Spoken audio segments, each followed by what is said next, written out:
Buenos días, mi nombre es Ángel Eduardo y vengo hoy para que compartamos entre ambos lo que es el parentesco. El parentesco viene siendo la unión de dos o más personas que pueden estar interlazadas por consanguinidad, que son los que pueden ser hijos, hermanos, padres. Y aparte, existen muchas clasificaciones que pueden estar por adopción, que son padres de familia que adoptan de forma legal.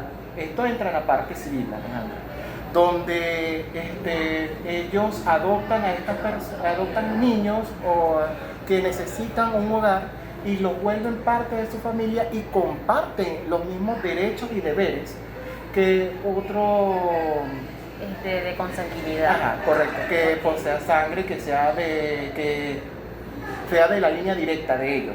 Exacto. Van a compartir, van a tener los mismos derechos de herencia, todo exactamente, obligaciones y cosas que anteriormente se ha ido trabajando, porque antes han evolucionado, sí, exacto, porque antes no compartían los mismos derechos, en cambio hoy se hace cumplir la había esa discriminación, por decirlo, existía esa discriminación. También aparte de esto existen los de por afinidad, que son aquellos por matrimonio. Cuando, por ejemplo, tú y yo nos casamos, tu familia viene siendo parte, nos convertimos en una familia en conjunto. Exacto. Tú de la mía y yo de la tuya. Y esto no culmina tan fácil. La única forma que esto puede culminar es por un divorcio, porque ni siquiera por la muerte del uno. Para que culmine siendo jurídicamente familia, así la persona fallezca. Claro, Ángel, además es importante resaltar también respecto a, ya que tocaste el tema de la línea recta, los hijos y todo, bueno, cada generación representa un grado de parentesco. Y sí, el grado de parentesco se determina según el número de generaciones por cada generación que pasa. Por grado. Exactamente, por grado. Por ejemplo, en la línea colateral, el grado se establece subiendo desde uno de los parientes al tronco común y luego bajando hasta el otro. Existen las líneas y los grados y además los efectos, como lo que estuviste hablando, de que se comparten los mismos derechos, obligaciones, y eso entra como entre los efectos, que genera las obligaciones, pago de manutención, derechos, entre otros. Pero para añadirle un poco más sobre la línea y los grados, por ejemplo, en el grado 1 nos encontramos que están los padres e hijos. En el grado 2, los hermanos. Grado 3, los que descienden de los hermanos, que vendrían siendo mis sobrinos, por ejemplo. Sí. Y luego en el grado 4 me encontraría, por ejemplo, en el futuro, el que descienda de mi sobrino. Aunque es como para complementar un poquito más, la línea colateral, existen las líneas, que es la línea recta y la línea colateral. La línea recta son los ascendentes y descendientes, por ejemplo, mis abuelos, mis padres, los hijos y luego los que descienden de mí. En la línea colateral, Eso ya serían los descendientes, que son los que vienen. Exacto, después de mí, por ejemplo. En la línea colateral son personas que descienden de, por ejemplo, el segundo grado, que vienen siendo mis hermanos. Que es el mismo árbol familiar, pero es otra rama. Sí, que son los tíos, primos. algo así, exacto. Ya no vendrían siendo de mis hermanos, sino como, por ejemplo, de los hermanos de mis padres. Todo exactamente. Y bueno, y también cuando hablaste, me parece muy importante, cuando hablas de la pago de manutención, eso es un tema que entra también en la parte civil, porque cuando, por ejemplo, existe en adopción y como las dos partes comparten la misma obligación adquirido legalmente y se llegan a separar, de igual forma como se exige una manutención para un hijo que compartes sangre, igual forma funciona adopción. con un hijo adoptado. Claro, sí. Y esto es algo que antes no se tomaba claro, en cuenta. Han evolucionado muchas cosas Sí. en la ley. Se han evolucionado mediante la sociedad. Exacto. Bueno, esto ha sido todo. Gracias por venir. Gracias, Ángel. Y quiero compartir esto contigo el día del amor y la amistad. Gracias.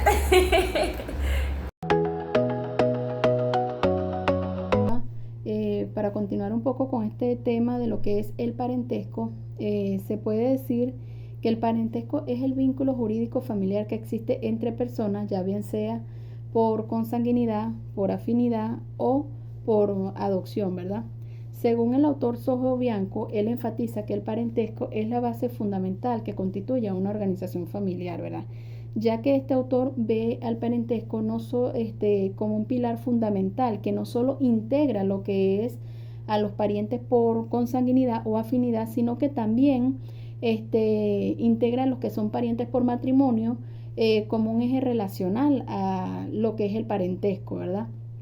Es muy importante resaltar que los parientes, que los parientes por adopción, ya bien sea adoptados o adoptadas, tienen los mismos beneficios o se puede decir que las mismas responsabilidades y las obligaciones que un pariente biológico, de acuerdo con lo establecido en el artículo 75 de nuestra Constitución, donde se refiere a que la adopción tiene los mismos efectos similares a una filiación, ¿verdad? También tenemos lo que es las clases de parentesco, que se clasifican en dos categorías principales, lo que es el parentesco por afinidad y el parentesco por consanguinidad. Estas se encuentran organizadas en líneas rectas, en líneas y grados que miden la cercanía del individuo hacia los familiares, ¿verdad?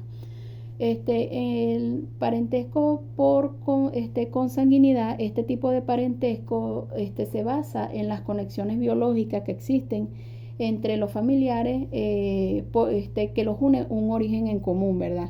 Y esto se encuentra establecido en el artículo 37, 38 y 39 del Código Civil venezolano, que es donde refuerza los términos jurídicos, lo que viene siendo el parentesco por consanguinidad. Ahora, el parentesco por afinidad, a diferencia del parentesco por consanguinidad, viene siendo la afinidad que surge de las uniones matrimoniales, ¿verdad? Lo que viene creando el vínculo del cónyuge hacia los familiares que lo rodean. Bueno, muchas gracias por su atención. Y en continuidad con el tema de mi compañera en relación al parentesco por afinidad, es importante destacar que en el derecho venezolano el parentesco no solo emana de la consanguinidad o de la adopción. De acuerdo al artículo 40 del Código Civil, lo define como el vínculo que une a un esposo con los parientes consanguíneos de su esposa. Y es una ficción legal necesaria para regular las relaciones sociales y jurídicas que surgen del matrimonio. Caracteres del parentesco por afinidad. Bajo la doctrina y la ley venezolana, este vínculo presenta rasgos distintivos. Naturaleza jurídica. No es un vínculo biológico. Su causa única y exclusiva es el matrimonio. Es importante destacar que en Venezuela, tras la sentencia 190 de la Sala Constitucional, este concepto se extiende a las uniones estables de hecho. Identidad de grados. La ley establece que el cónyuge ocupa en la otra familia el mismo lugar que ocupa su pareja. Línea y grado que tiene por consanguinidad. Según el artículo 40 del Código Civil, la afinidad no se extingue por la disolución del matrimonio, aunque no existen hijos, especialmente en línea recta. Ejemplo, la relación con los suegros persiste a efectos de impedimentos. Efectos jurídicos en la legislación venezolana. La afinidad no es un título social, conlleva responsabilidades y limitaciones legales estrictas. Impedimentos dirimentes, ejemplo, el matrimonio. El más contundente se encuentra en el artículo 51 del Código Civil, cual prohíbe los matrimonios entre parientes por afinidad en línea recta. Ejemplo, un padrastro no se podría casar con su hijastra y igual forma una nuera no se podría casar con su suegro. Esto inclusive en todos los grados. incluso después de que se haya disuelto el matrimonio que originó este vínculo. La obligación alimentaria. Aunque la prioridad es la consanguinidad, en situaciones específicas y ante la falta de parientes directos, la ley y la jurisprudencia han debatido la extensión de la carga alimentaria hacia los afines en primer grado. Todo esto bajo el principio de solidaridad familiar. En cuanto a la materia procesal y probatoria, nos encontramos con la inhibición y la recusación. Los jueces y funcionarios judiciales están obligados a inhibirse si tienen parentesco por afinidad con alguna de las partes. Todo esto está establecido en el artículo 82 del Código Procesal Civil. Por otro lado, nos encontramos con la tacha de testigos, ya que la cercanía por afinidad con un testigo, esto podría hacer que se cuestione la imparcialidad de un testimonio. Por afinidad en nuestro país actúa como un mecanismo de protección ética y social. Si bien no otorga derecho sucesorio, es decir, que un yerno no hereda de un suegro, su función principal es evitar conflictos de intereses y mantener el orden moral dentro de la estructura familiar extendida. Muchas gracias. Les voy a hablar sobre el estado derivado de la adopción. Para entender un poco más lo que significa el estado derivado de la adopción, voy a comenzar explicando brevemente su concepto. El estado derivado de la adopción no es más que la nueva realidad jurídica, social y familiar que se crea cuando un proceso de adopción queda legalmente concluido. En otras palabras o en palabras más sencillas, esto significa que el niño o adolescente deja ya de pertenecer a su familia biológica para integrarse plenamente con todos los derechos a su nueva familia. Esto implica varias consecuencias. La primera es la ruptura de los vínculos anteriores, salvo excepciones muy específicas. La adopción extingue los lazos jurídicos con la familia de origen. Esto quiere decir que la patria potestad de los padres biológicos también se elimina. Es decir, ya asume la nueva patria potestad de la persona que está adoptando al niño o al adolescente. Y también se extinguen las herencias de los padres biológicos, todo lo que tenga que ver con el padre biológico. Ya su nueva familia pasa a ser la persona que adoptó al niño, niña o adolescente. En segundo lugar, tenemos la filiación equiparada a la biológica, donde el adoptado adquiere los apellidos de los adoptantes, quienes asumen la patria potestad total. Es decir, ellos se obligan a su manutención total, es decir, en cuanto a su cuidado, educación y alimentos. Además, el parentesco se extiende a toda la familia adoptiva, es decir, abuelos, tíos, primos y otros familiares de la familia adoptante pasan a ser la nueva familia del niño, niña o adolescente que fue adoptado. Como tercer lugar tenemos la irrevocabilidad. Esto quiere decir que una vez dictada la sentencia, la adopción no puede deshacerse como si fuera un contrato. El vínculo es tan permanente como el de sangre, lo que garantiza la estabilidad y seguridad jurídica para el niño. Es decir, que ya después que el niño es adoptado, siempre va a ser el hijo de la persona adoptante y el adoptante va a ser su padre para siempre. En cuarto lugar tenemos los efectos civiles. El registro emite una nueva acta de nacimiento donde los adoptantes figuran como padres. Esto protege la privacidad y asegura la unión familiar del menor. Esto quiere decir que ya el niño le sacan una nueva partida de nacimiento donde ya aparece como con los apellidos de los nuevos padres, que son los padres adoptantes, y donde sus padres adoptantes ya tienen la patria potestad del niño, o sea, ya figuran en la partida de nacimiento como sus nuevos padres, y él con sus apellidos, o sea, los apellidos de los nuevos padres. Bueno, hasta aquí mi intervención, los dejo con mi compañera Elimer Pérez.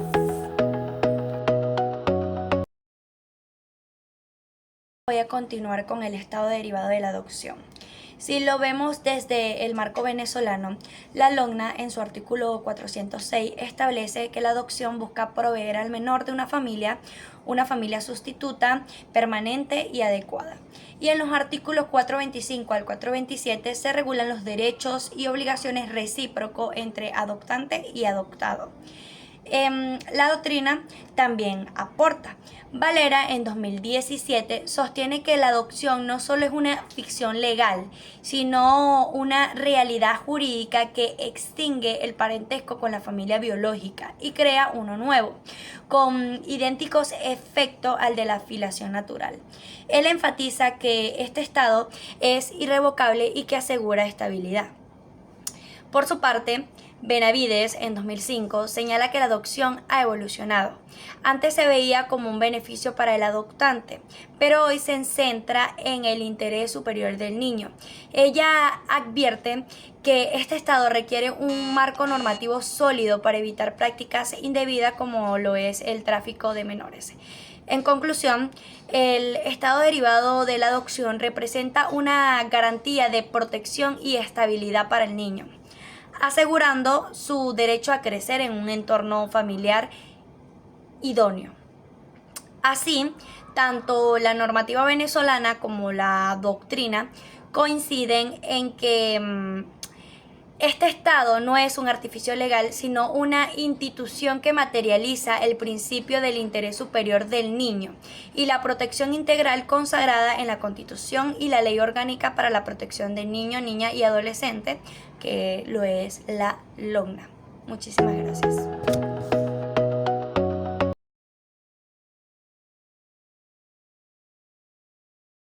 Siempre es un placer hablar y abordar algún tema. En este caso vamos a hablar de las clasificaciones del parentesco, específicamente de las otras clasificaciones del parentesco, como son la agnación y la cognación, que aunque tienen raíces del derecho romano, siguen siendo fundamentales para comprender la evolución de nuestra doctrina sucesoral y de familia. Comenzaré haciendo un repaso sobre lo que es el parentesco, un repaso general sobre lo que es el parentesco. Este no es solo un hecho biológico, sino que es una construcción jurídica. La ley lo clasifica principalmente en dos tipos, que son por consanguinidad, que es el de sangre. Ejemplo, los padres, los hijos, los tíos, abuelos, etc. Por afinidad es el parentesco que se tiene cuando por la pareja o por el matrimonio, cuál es lo que uno llama la familia política. Pero para comprender por qué nuestra legislación actual tiene un marcado carácter igualitario, es necesario analizar las otras clasificaciones del parentesco, como lo son, pues, la que dijimos ya, la agnación y la cognación. En este caso, pues yo voy a empezar o profundizar en lo que es la agnación. La agnación históricamente se definía como el civilista, el parentesco civilista, civil o civilista. Esto se debe a que era un parentesco que se daba por los que estaban a cargo del pater familia o jefe del hogar.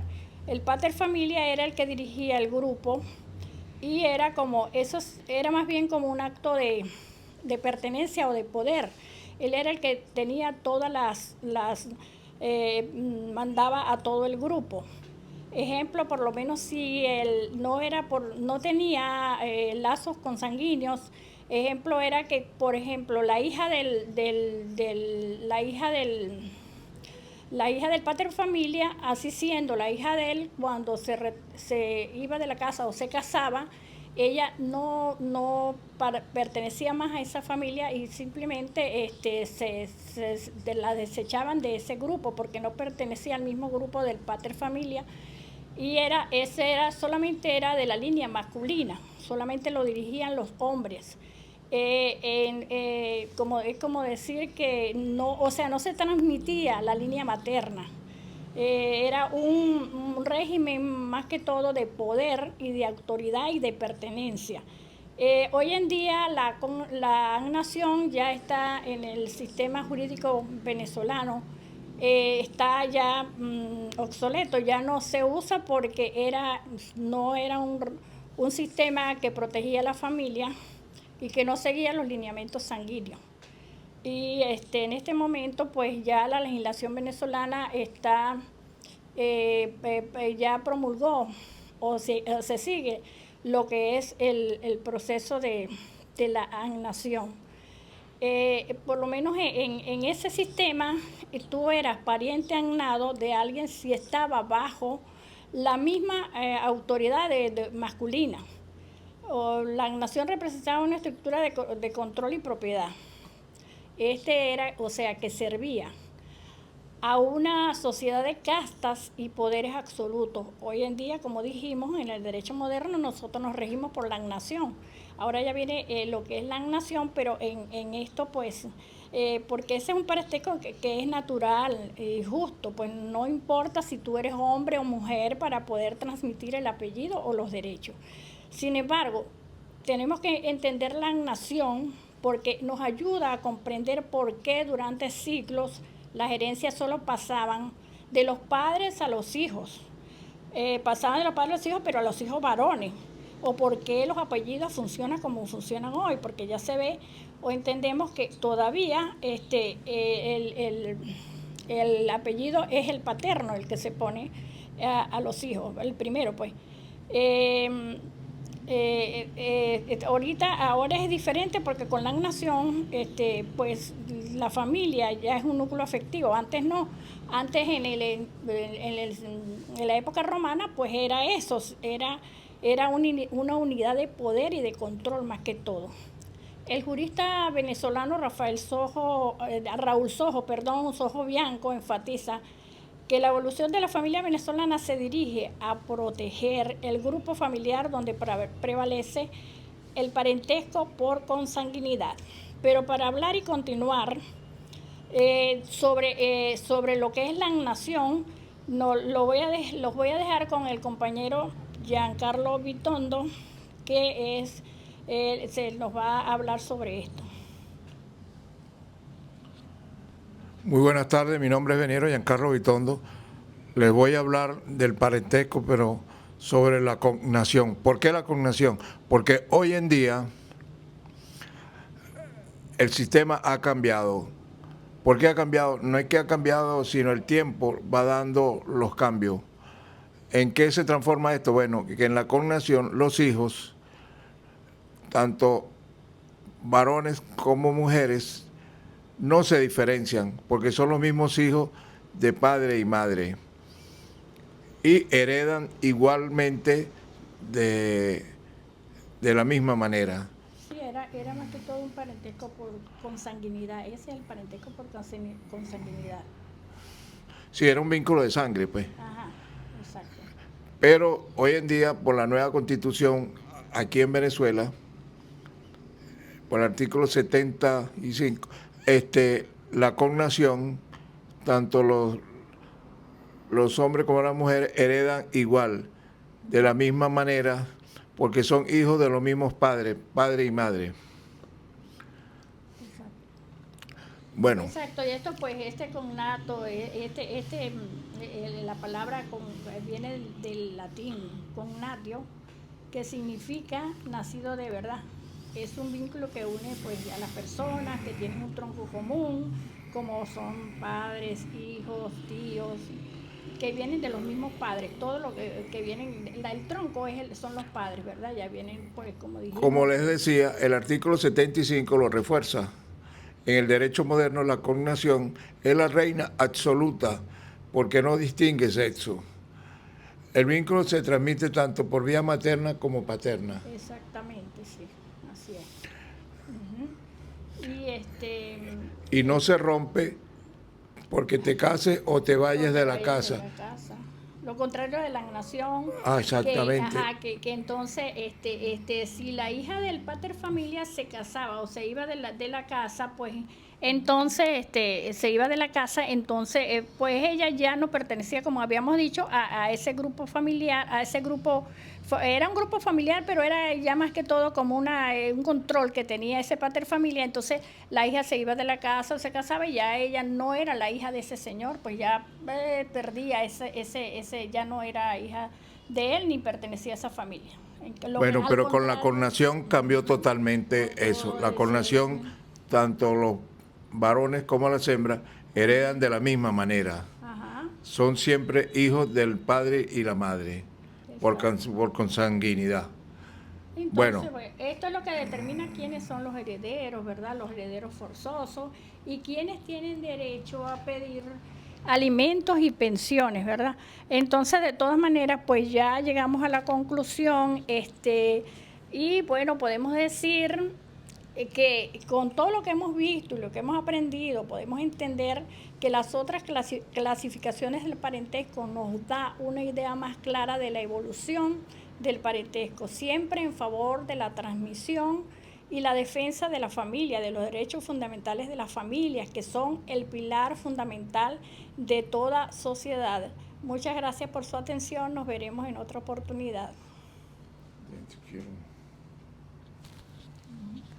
Bueno, sigo haciendo énfasis según el jurista Raúl Soto Bianco, es lo que se determina en el artículo 75 de la Constitución de la República Bolivariana de Venezuela sobre la cognación.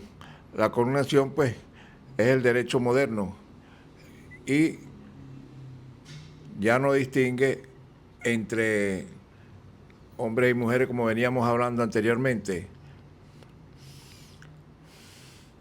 Bueno, gracias por su atención y nos veremos en la próxima oportunidad. Sí, lo que decía Raúl Soto Bianco era que la coronación o el sistema jurídico venezolano se dirige más que todo a la protección, va siempre hacia adelante, porque como estamos hablando de la coronación, que es un parentesco sanguíneo, se dirige a la protección de lo que son, como dijimos, la transmisión de los derechos de las familias. Más que todo es la protección de las familias. Ahora sí, gracias por su atención. Nos veremos en otra oportunidad. Gracias.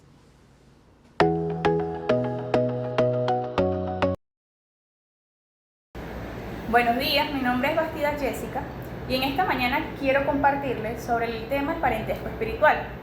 ¿Sabías que el parentesco espiritual es un vínculo relacionado a lo religioso que se da principalmente a través de ahijados, padres y, valga la redundancia, el padre de la Iglesia Católica? Esto es por el bautismo y la confirmación. Esto proviene de hace mucho tiempo atrás y más que todo es de la cultura social. Con razón que todo va relacionado con lo que es el derecho canónico y a su vez relacionado con lo que es la cuasi afinidad, por los términos que usa ahijado o ahijada, padrino o padrino. Sí. Con razón. Sin embargo, ¿verdad? En el derecho vemos que la cuasi afinidad es un término que no está, como quien dice, establecido legalmente, pero sí vinculado con la familia política del cónyuge o de la cónyuge como tal, o viceversa. Es decir, abarca lo que son padrastros, hermanastros, ahijados, padrinos, todo ese término va relacionado y todo esto lo establece y tiene su basamento legal en nuestra Constitución de la República Bolivariana de Venezuela, al igual que en el Código Civil. Si establecemos en el Código Civil, en el artículo 40, ¿verdad?, nos habla de ese término de afinidad, ¿verdad?, que es relacionado con lo que es los lazos no sanguíneos, como venía diciendo. Por eso es que comúnmente vemos que yo digo, soy familia política tuya, ¿verdad? Ahí es donde establece el nexo o el lazo de cuasi afinidad. Cuando no hay sangre de por medio, exactamente, relación consanguínea, pero sí por ser familia de ese cónyuge a través del matrimonio o lo que conocíamos anteriormente en nuestro país como era el concubinato. También en la Constitución, en el artículo 77, nos habla con relación a eso, donde dice que el Estado garantiza el matrimonio entre un hombre y una mujer, ¿verdad? Y que la relación concubinaria tiene los mismos derechos y los mismos efectos que un matrimonio. Te cuento que el derecho canónico, si no sabían, es las reglas, normas y leyes establecidas dentro de una iglesia. es como la doctrina de cada iglesia. En este caso sería la Iglesia Católica. ¿Para qué se hizo eso en aquel tiempo? Más que todo se relacionó para que no tuvieran matrimonio, no se conyugaran en matrimonio las personas que estaban bautizadas. Ejemplo, somos compadres, somos comadres, mi hijo no se puede casar con tu hija, ya que son casi hermanos. Esas son reglas y creencias dentro del derecho canónico establecidas en la Iglesia Católica. También cabe resaltar que en el parentesco espiritual no conlleva una relación exacta en cuanto a la ley, ya que la ley se establece más que todo, como lo dijiste muy bien, es por consanguinidad. Ellos no establecen ningún tipo de herederos ni obligaciones alimenticias, dado caso que si el padrino fallece o la mamá, el compadre, la mamá fallece, esto no establece esa obligación, o sea, no va. La relevancia de este parentesco espiritual, que por qué aparece en la ley o por qué aparece dentro del parentesco, es porque hay un ejemplo muy dado, el cual es claramente la relevancia es que si un juez de familia, ¿verdad?, relacionado a la familia, es padrino de alguna de las partes que están participando en un divorcio, la parte que está siendo acusada, que no es familia espiritualmente, puede refutar, puede excusar, ¿verdad?, el juez, o sea, puede hacer cambio de juez. Más que todo, por eso se ve en la relevancia en la ley, pero en realidad obligaciones no tiene. Exactamente, pero también establece y dice, ¿verdad?, que esto no se distingue, bien sea con que haya un divorcio, pero igual se sigue manteniendo ese vínculo a pesar de que el matrimonio se haya terminado. Se haya concluido, sí, cierto. Bueno, muy importante, muy suministrada tu tema, de verdad. Gracias por su atención.